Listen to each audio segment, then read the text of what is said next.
यह कहानी एक ऐसे शख्स की है जो अपनी रोजमर्रा की जिंदगी में मशगूल था, लेकिन एक रात का मामूली सा वाकया उसकी सोच को बदलकर रख देने वाला था। अली, एक 25 साल का नौजवान जो टैक्सी चलाकर अपनी अम्मा के साथ जिंदगी बसर कर रहा था। उसका गुजारा अच्छा चल रहा था और अब वह अपनी खुद की गाड़ी लेने की तैयारी में था। उस दिन सुबह से उसने कुछ नहीं खाया था और भूख अब शदीद हो चुकी थी। आखिरकार उसने सोचा कि पहले कुछ खा लिया जाए, फिर बाकी काम किया जाएगा। मोबाइल ऐप बंद किया और खाने की तलाश में सड़क के किनारे किसी स्टॉल की ओर बढ़ा। वह पहली बार उस इलाके में आया था, इसलिए रास्ते से ज्यादा वाकिफ नहीं था। जैसे ही एक मोड़ पर मुड़ा, उसे अंदाजा नहीं था कि यह रास्ता कहां ले जाएगा। सड़क पर अंधेरा गहरा था और चारों ओर एक अजीब सा सन्नाटा पसरा हुआ था, लेकिन कुछ ही आगे जाने पर उसे सड़क के किनारे एक छोटा सा ढाबा नजर आया। ढाबे के बाहर अच्छी खासी भीड़ थी और खाने की खुशबू से माहौल महक रहा था। अली ने गाड़ी लॉक की और वहां जाकर बैठ गया। अभी उसने ठीक से मेन्यू देखने का सोचा ही था कि एक लड़की उसके पास आई। काले रंग का दुपट्टा ओढ़े हुए उसने अपना चेहरा पूरी तरह से ढका हुआ था। उसकी चाल में एक अजीब सा ठहराव था, जैसे वह किसी भी गैर जरूरी बात से बचना चाहती हो। लड़की ने खाने के बारे में पूछा तो अली ने बिरयानी ऑर्डर कर दी। जब वह बिरयानी लेकर आई तो उसकी खुशबू इतनी लाजवाब थी कि अली खुद को रोक नहीं पाया और बेसाख्ता खाने में मशगूल हो गया। लेकिन असली हैरानी तब हुई जब अली ने पैसे पूछे। लड़की ने कहा कि जो भी पहली बार उनके ढाबे पर आता है उसे पैसे नहीं लिए जाते। यह सुनकर अली चौंक गया। वह लड़की कौन थी? अकेले ढाबा चला रही थी या फिर यह किसी और का था? यह सोचते हुए उसने लड़की से पूछा कि क्या यह ढाबा उसका है। जवाब में लड़की ने सिर्फ सिर हिलाकर हाँ कहा। अली इस पूरी बात से बेहद मुतासिर हुआ। उसने कभी नहीं सोचा था कि सड़क के किनारे कोई लड़की इस तरह ढाबा चला सकती है, वो भी इतनी खुददारी और हिम्मत के साथ। वह उसकी यह बात भी नहीं भूला कि अगली बार आने पर ही वह अपना नाम बताएगी। घर लौटते वक्त अली को एहसास हुआ कि उसे बिरयानी पैक करवा लेनी चाहिए थी ताकि उसकी अम्मा भी खा सकती, लेकिन अब वह काफी दूर निकल आया था। वापस जाना मुमकिन नहीं था। घर पहुंचने पर अम्मा ने पूछा कि उसने खाना खाया या नहीं। जब अली ने उन्हें बताया कि उसने ढाबे पर खा लिया तो उन्होंने तसल्ली से कहा कि अच्छा हुआ, क्योंकि वह खुद बीमार थी और नाश्ता नहीं बना पाई थी। अली ने जब अम्मा को उस लड़की के बारे में बताया तो उन्होंने भी हैरानी जताई कि पहली बार किसी लड़की को सड़क के किनारे अकेले ढाबा चलाते सुना है। अली को अब यह यकीन हो गया था कि वह लड़की कोई मामूली शख्सियत नहीं थी। उसके हाथों में जादू था या फिर शायद कोई और ही राज छुपा था। अब अली ने ठान लिया था कि वह दोबारा उस ढाबे पर जाएगा और इस बार वह सिर्फ खाने के लिए नहीं जाएगा, बल्कि यह जानने के लिए भी कि वह लड़की आखिर कौन थी। अगले ही दिन उसने अपनी इस ख्वाहिश के आगे बेबस होकर दोबारा उसी ढाबे का रुख किया। इस बार वह बिना भटके सीधे उसी लड़की के पास पहुंचा। लड़की ने उसे देखते ही हल्की मुस्कान दी, क्योंकि उसकी आंखों में हल्की चमक आ गई थी। आज भी उसने काले रंग का ही दुपट्टा लिया हुआ था और आज भी उसका चेहरा नकाब में ढका हुआ था।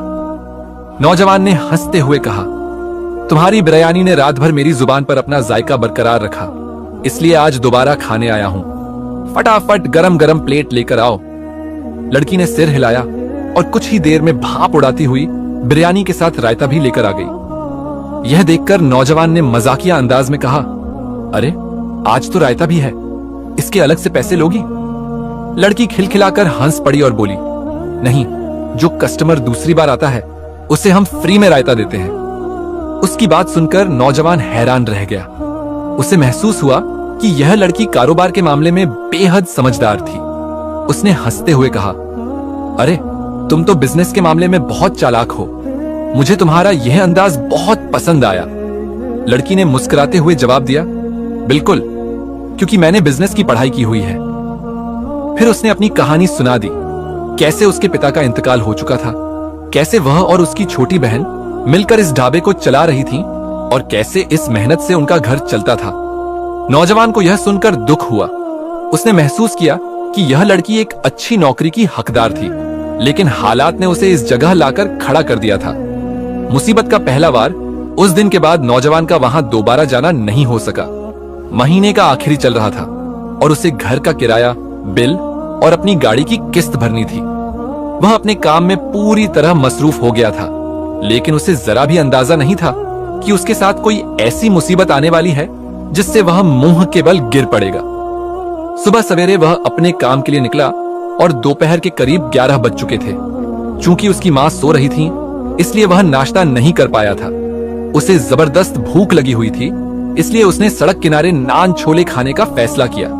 उसने अपनी गाड़ी वहीं खड़ी कर दी और भूलवश चाबी अंदर ही छोड़ दी। नाश्ता करते करते वह इस कदर मग्न हो गया कि उसे अंदाजा ही नहीं हुआ कि कब एक चोर उसकी गाड़ी लेकर 9-2-11 हो गया। जब उसने पैसे देकर वापस गाड़ी की तरफ रुख किया तो उसके पैरों तले जमीन खिसक गई। उसकी गाड़ी वहां से गायब थी। एक पल के लिए तो उसे लगा कि शायद वह गलत जगह देख रहा है। उसने इधर उधर नजर दौड़ाई, राहगीरों से पूछा, लेकिन किसी को कुछ नहीं पता था। उसका जिस्म पसीने पसीने हो गया था। यह गाड़ी ही उसका एकमात्र सहारा थी और अब वह ही नहीं थी। हैरानी, गुस्से और अफसोस के मिले जुले जज्बात के साथ वह सड़क के किनारे बैठ गया। समझ नहीं आ रहा था कि आगे क्या करे, लेकिन फिर उसे पुलिस स्टेशन का ख्याल आया। उम्मीद की एक हल्की किरण जागी कि शायद पुलिस उसकी गाड़ी ढूंढ सके। क्या यह सिर्फ एक हादसा था? नौजवान ने पुलिस स्टेशन में जाकर रिपोर्ट दर्ज करवाई और भारी कदमों से बाहर निकला। अब उसे सबसे बड़ा डर यह सता रहा था कि वह अपनी मां को यह सब कैसे बताएगा। उनकी पहले ही तबीयत ठीक नहीं रहती थी और अगर उन्हें यह खबर मिलती तो वह और ज्यादा परेशान हो जाती। अली यूं ही चलते चलते बहुत आगे तक निकल आया, लेकिन यह देखकर वह हैरान रह गया कि जहां वह खड़ा था वही ढाबा था जहां हुरिया बिरयानी बेचती थी। अपने आप को यहां देखकर अली खुद भी हैरान था। अपने ख्यालों में इतना गुम था कि उसे यह एहसास ही नहीं हुआ कि वह यहां तक कैसे पहुंचा। वह धीरे धीरे ढाबे की तरफ बढ़ा और एक कुर्सी पर गिरने के अंदाज में बैठ गया। उसे इस तरह बैठा देखकर हुरिया फौरन वहां आ गई। क्या हुआ? सब खैरियत तो है? तुम चेहरे से काफी परेशान लग रहे हो, हुरिया ने फिक्रमंदी से पूछा। अली ने गहरी सांस भरी और उसे गाड़ी चोरी होने की बात बता दी। यह सुनकर हुरिया ने बेख्तियार दिल पर हाथ रख लिया और कहा, मुझे यकीन नहीं आ रहा कि तुम्हारा इतना नुकसान हो गया है। अब क्या करोगे? अली ने अपने खाली हाथों की तरफ इशारा किया और ना में सिर हिला दिया। यह देखकर हुरिया भी तासुर से सिर झुका गई। कुछ देर यूं ही बैठने के बाद जब अली उठकर जाने लगा तो हुरिया ने उसे रोक लिया। खाना खाकर जाना, उसने कहा, लेकिन अली ने मना कर दिया और भारी कदमों से घर की तरफ चल पड़ा। घर पहुंचते ही देखा कि अम्मा उसके इंतजार में बैठी थी। वह खाना लिए बैठी थी और अली को देखकर बोली, आओ मिलकर खाना खा लेते हैं। अली ने झूठ कहा, मैं खाना खा चुका हूं, बहुत ज्यादा थक गया हूं, इसलिए थोड़ा आराम करूंगा। अम्मा ने सिर हिलाते हुए कहा, आज तुमने गाड़ी का हॉर्न भी नहीं बजाया, क्या हुआ? क्या हॉर्न खराब हो गया है? अली चौंक गया और बोला, नहीं अम्मा, हॉर्न खराब नहीं हुआ, बस गाड़ी का कुछ काम था तो उसे वर्कशॉप पर छोड़ दिया है। उम्मीद है कि परसों तक मिल जाएगी इंशाअल्लाह। यह कहकर वह जल्दी से अपने कमरे में चला गया। अली को अब किसी भी तरह चैन नहीं था। गाड़ी चोरी होने के कारण उसकी रातों की नींदें उड़ गई थीं। हर रोज वह पुलिस स्टेशन के चक्कर काट रहा था, लेकिन कोई फायदा नहीं हो रहा था। पुलिस सिर्फ यही कह रही थी कि जैसे ही कोई सुराग मिलेगा बता देंगे। एक हफ्ता गुजर गया, लेकिन गाड़ी का कोई अता पता नहीं था।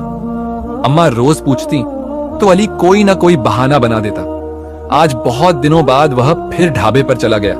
चेहरे से परेशानी साफ झलक रही थी। कुछ ही देर में हुरिया उसके पास आ गई। क्या हुआ? बहुत दिनों बाद आए हो, क्या तुम्हारी गाड़ी मिल गई? उसने फिक्रमंदी से पूछा। अली ने आहिस्ता से सिर हिलाया, नहीं, गाड़ी अब तक नहीं मिली, न जाने मिलेगी भी या नहीं। हिम्मत मत हारो, मिल जाएगी, हुरिया ने दिलासा देने की कोशिश की। फिर उसने अम्मा के बारे में पूछा। अली ने जवाब दिया, अम्मा ठीक हैं, मैंने उन्हें अब तक गाड़ी के बारे में नहीं बताया। थोड़ी देर सोच में डूबी रहने के बाद हुरिया ने कहा, अली, क्या मैं तुम्हारी कोई मदद कर सकती हूं? अली ने हैरानी से उसकी तरफ देखा। अरे नहीं नहीं, तुम भला कैसे मेरी मदद कर सकती हो? बस दुआ करो कि मेरी गाड़ी मिल जाए। बहुत परेशान हूं, गाड़ी की किस्त भी देनी है, घर का किराया भी बाकी है, मेरे पास तो बस खाने भर के ही पैसे बचे हैं। हुरिया ने धीरे से कहा, मेरे पास कुछ पैसे रखे हुए हैं, अगर तुम चाहो तो इस्तेमाल कर सकते हो, बाद में लौटा देना। अली ने नफी में सिर हिला दिया। नहीं, मैं तुम्हारी मदद नहीं ले सकता। तुमने मेहनत से जो कमाया है वह तुम्हारा हक है। मैं तुम्हारी पेशकश की कदर करता हूं, लेकिन मैं ऐसा नहीं कर सकता। हुरिया चुप हो गई। उसके चेहरे की रौनक बुझ गई थी। थोड़ी देर बाद वह खाना लेकर आई और अली की मेज पर रख दिया। अली ने मना किया, अभी मेरे पास पैसे नहीं हैं, मैं नहीं खा सकता। हुरिया ने कहा, मैं तुम्हारे बिल में जोड़ लूंगी, जब पैसे हों तब दे देना। फिर वह गुस्से से वहां से चली गई। अली को थोड़ी शर्मिंदगी हुई कि वह बार बार उसकी मदद को ठुकरा रहा था। उसे खाना भी नहीं खाया गया। वह उठकर हुरिया के पीछे चला और उससे माफी मांगी। हुरिया, मुझे माफ कर दो। मैं तुम्हारे खुले दिल को गलत समझ रहा था। मेरे हालात ने मुझे बहुत तल्ख बना दिया है। हुरिया मुस्कुराई और कहा, मैं नाराज नहीं हूं, मैं बस तुम्हारी मदद करना चाहती हूं। अगर तुम मेरी मदद कबूल कर लोगे तो मुझे खुशी होगी। यह कहकर उसने अली की आंखों में आंखें डालकर देखा। पहली बार ऐसा हुआ था कि उसने इस तरह अली को देखा था। अली एक लम्हे के लिए थम सा गया। ऐसा महसूस हुआ जैसे वह उन आंखों में कैद हो गया हो। फिर अचानक उसे होश आया और उसने धीरे से इनकार कर दिया। वापस अपनी मेज की तरफ लौट आया। बिरयानी ठंडी हो रही थी, लेकिन अली अब भी उन्हीं चंद लम्हों में खोया हुआ था। उसे समझ नहीं आ रहा था कि हुरिया की आंखों में ऐसा कौन सा जादू था जो उसे बांध रहा था। खाना खाते हुए अली महसूस कर रहा था कि हुरिया की निगाहें अब भी उसके वजूद पर टिकी थीं। थोड़ी देर बाद अली बिरयानी बीच में ही छोड़कर वहां से चला गया। रास्ते में चलते हुए उसके मन में सवाल उठ रहे थे। हुरिया क्यों उसकी इतनी मदद करना चाहती थी? आखिर इतनी बड़ी रकम उसे क्यों देना चाहती थी? अगर उसके पास पैसे थे तो वह खुद कोई बेहतर काम क्यों नहीं करती? अली इन्हीं सवालों में उलझा हुआ था कि अचानक उसे महसूस हुआ कि कोई उसके साथ साथ चल रहा है। किसी ने उसके कदमों से कदम मिलाया था। उसने गर्दन घुमाकर देखा और उसके पैरों तले जमीन खिसक गई। उसके साथ हुरिया चल रही थी। वैसा ही लिबास, वही दुपट्टा और वही मुस्कुराती निगाहें। लेकिन यह मुमकिन कैसे था? अली ने हैरानी से पूछा, हुरिया, तुम यहां? इस सवाल पर हुरिया ठिठक गई। उसकी आंखों में एक अजीब सी चमक थी। उसने अपनी उंगलियों को मरोड़ते हुए कहा, मैं तुमसे अकेले में बात करना चाहती थी। ढाबे पर बहुत भीड़ होती है, वहां खुलकर बात करना मुश्किल है, इसलिए मैं तुम्हारे पीछे पीछे चली आई। फिर उसने अली की आंखों में झांका और गहरी सांस लेकर कहा, अली, मैं तुम्हें अपने बारे में एक सच्चाई बताना चाहती हूं ताकि तुम मेरी मदद कबूल कर सको। मेरा नाम हुरिया जरूर है, लेकिन मैं कोई आम लड़की नहीं हूं। जिन्नात की दुनिया से आई हूं। मैं इंसानों की दुनिया में भेस बदलकर घूमती हूं, उनकी परेशानियां समझती हूं और उनकी मदद करती हूं। अली के पैरों तले जमीन खिसक गई। उसे अपनी आंखों पर यकीन नहीं हो रहा था। हुरिया ने धीरे से अपने चेहरे से नकाब हटा दिया। उसकी खूबसूरती देखकर अली कुछ लम्हों के लिए जैसे जड़ हो गया। वह रात कैसे गुजरी, अली को कुछ याद नहीं।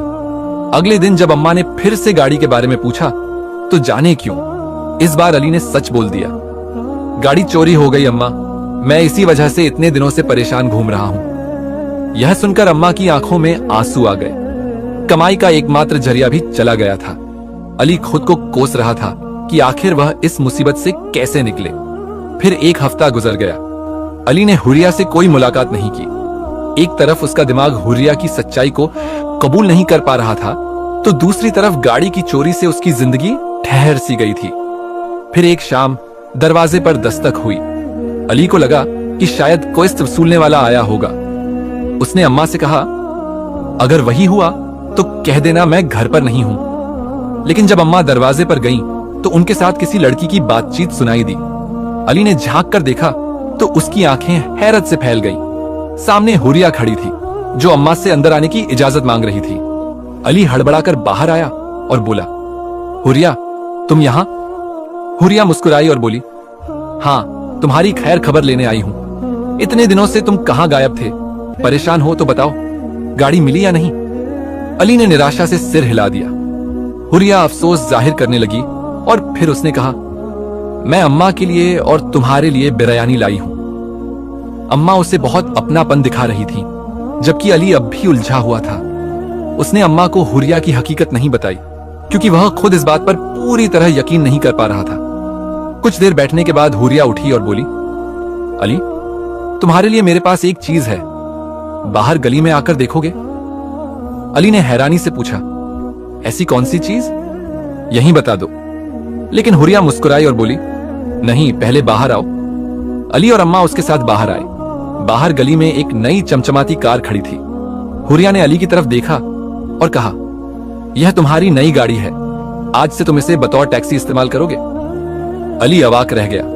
उसने हैरानी से पूछा, यह गाड़ी कहां से आई? तुम क्या कह रही हो? हुरिया ने मुस्कुराते हुए चाबी अली की तरफ बढ़ा दी। यह गाड़ी अब तुम्हारी है अली, बस इसे चलाने की हिम्मत करो। अली ने कांपते हाथों से चाबी ली और गाड़ी को छूने लगा। अम्मा के चेहरे पर खुशी थी, लेकिन साथ ही वह हैरान भी थी। उन्होंने हुरिया से कहा, अरे बेटा, तुमने इतनी महंगी गाड़ी मेरे बेटे को तोहफे में दे दी। हुरिया खिलखिलाकर हंस पड़ी और बोली, अम्मा, आप परेशान ना हो, यह मेरा और अदी का मामला है, हम आपस में देख लेंगे। अम्मा ने हल्की मुस्कान के साथ सिर हिलाया, जैसे वह सब कुछ समझ रही हो। लेकिन अदी के चेहरे पर संकोच था। उसने गाड़ी को देखा, फिर हुरिया की ओर मुड़ते हुए कहा, मैं यह गाड़ी नहीं ले सकता, यह बहुत कीमती है। मैं जानता हूं कि तुम्हारे लिए इसकी कीमत मायने नहीं रखती, लेकिन मेरे लिए रखती है। इसे लेने से मेरी खुददारी पर चोट पहुंचेगी। अदी ने गाड़ी की चाबी हुरिया की ओर बढ़ाई, लेकिन हुरिया मुस्कुरा दी। मुझे पता था कि तुम यही कहोगे, इसलिए मैंने पहले ही सोच लिया था कि तुमसे इस गाड़ी की किस्तें लूंगी। अभी 2 महीने तक इसे इस्तेमाल करो। जब तुम्हारी पुरानी गाड़ी की किस्तें पूरी हो जाएंगी, तब तुम हर महीने एक खास रकम मुझे ट्रांसफर कर देना। हुरिया ने सहजता से कहा। अदी की आंखों में हैरानी थी। उसे विश्वास नहीं हो रहा था कि किस्मत इतनी मेहरबान हो सकती है। एक अनजानी लड़की जिससे वह एक ढाबे पर मिला था, उससे यूं दोस्ती हो जाना और फिर उसकी इतनी मदद मिलना, यह सब किसी सपने जैसा लग रहा था। उसकी आंखों में अनायास ही आंसू आ गए। हुरिया, तुम्हारा बहुत शुक्रिया। तुमने इस मुश्किल घड़ी में मेरी जो मदद की है, शायद कोई अपना भी ऐसा ना करता। अदी ने कृतज्ञता से कहा। हुरिया ने उसकी ओर देखकर एक हल्की मुस्कान दी, लेकिन उसकी आंखों में भी एक अनजानी नमी थी। उसने कुछ रकम आदि की ओर बढ़ाते हुए कहा, यह सिर्फ एक कर्ज है, इसे इस्तेमाल कर लो ताकि तुम्हें किस्तों के लिए कोई तंग न करे। दिल लगाकर अपना काम करो। यह कहकर हुरिया चली गई। अदी उसकी ओर देखता रह गया। उसने गाड़ी की ओर देखा। यह बिल्कुल नई थी, जैसे अभी शोरूम से निकली हो। उसकी चमक इस बात की गवाही दे रही थी कि यह बहुत कीमती है। उस रात अदी को खुशी के मारे नींद नहीं आई। अम्मा भी हुर्रिया की तारीफ करते नहीं थक रही थी। ऐसी बच्ची मैंने पहली बार देखी है, इतनी मोहब्बत और एहसास करने वाली, अपना सब कुछ लुटा देने वाली। अदी को यह सुनकर फख्र महसूस हुआ। उसने ठान लिया कि वह जल्द से जल्द हुर्रिया का कर्ज उतार देगा। उसने डबल शिफ्ट में काम करना शुरू कर दिया। 3 महीने बाद जब वह हुर्रिया को पहली किस्त देने उसके ढाबे पर पहुंचा, तो वहां का नजारा देखकर उसकी आंखें फैल गईं। वहां अब कोई ढाबा नहीं था, हुर्रिया भी कहीं नहीं थी। अदी ने आसपास के लोगों से पूछा, लेकिन कोई भी उसके बारे में कुछ नहीं जानता था। वह मायूस हो गया। उसे समझ नहीं आ रहा था कि हुर्रिया से संपर्क कैसे करे। उसके पास न उसका पता था, न कोई और जानकारी। वह अक्सर उसी जगह चक्कर लगाता, इस उम्मीद में कि शायद हुर्रिया फिर से वहां आ जाए। और फिर एक दिन वही हुआ जिसका उसे बेसब्री से इंतजार था। जैसे ही वह अपनी गाड़ी में बैठने लगा, उसने सामने से आती हुई हुर्रिया को देखा। उसकी हरी आंखें दूर से ही चमक रही थीं। अधिक खुश हो गया। हुर्रिया, तुम कहां चली गई थी? मैं कब से तुम्हें ढूंढ रहा था। हुर्रिया मुस्कुराई। अली, मैं तुमसे मिलकर नहीं जा सकी, माफ करना। मुझे अपनी दुनिया में वापस जाना पड़ा। मेरा यहां काम खत्म हो गया था, इसलिए लौटना पड़ा। लेकिन मुझे लगातार ऐसा महसूस हो रहा था कि तुम्हारा दिल मुझे पुकार रहा है। शायद इसी वजह से मैं यहां आ गई। और देखो, तुम भी यहीं मिले। अदी उसे रोकना चाहता था। उसने हुर्रिया का हाथ थामना चाहा, लेकिन हुर्रिया ने धीरे से अपना हाथ पीछे कर लिया। अदी शर्मिंदा हो गया और माफी मांगने लगा। हुर्रिया ने नरम लहजे में कहा, अली, मैं तुम्हारे दिल के जज्बात को समझती हूं, लेकिन तुम जानते हो कि तुम एक इंसान हो और मैं एक जिन्न। मेरी दुनिया में मेरे लिए कुछ पाबंदियां हैं जिन्हें मैं नहीं तोड़ सकती। यह कहकर हुर्रिया जाने लगी, लेकिन अदी ने उसे रोक लिया। उसने हुर्रिया को किस्त की रकम देने की कोशिश की, मगर हुर्रिया मुस्कुरा दी। मैंने तुम्हारी मदद इसलिए की थी कि तुम्हें किसी एहसान का बोझ न महसूस हो। यह रकम तुम मुझसे मत जोड़ो। अगर तुम सच में इस रकम का सही इस्तेमाल करना चाहते हो तो किसी जरूरतमंद की मदद कर देना। समझना कि मेरा कर्ज उतर गया। हुरिया ने मुस्कुराते हुए अदी की ओर देखा और फिर वहां से चली गई। अदी उसे जाते हुए देखता रह गया। उसे महसूस हुआ कि उसके लिए पूरी दुनिया खाली हो गई है। लेकिन फिर उसकी गाड़ी के अंदर एक अनजानी सी खुशबू तैरने लगी। यह वही खुशबू थी जो हमेशा हुरिया के आसपास रहती थी। अदी हल्के से मुस्कुरा दिया। हुरिया उससे दूर नहीं थी, वह हमेशा बस एक पुकार की दूरी पर थी। ये कहानी यहीं खत्म होती है, मगर यादों में हमेशा जिंदा रहेगी। मिलेंगे फिर एक नई दास्तान के साथ।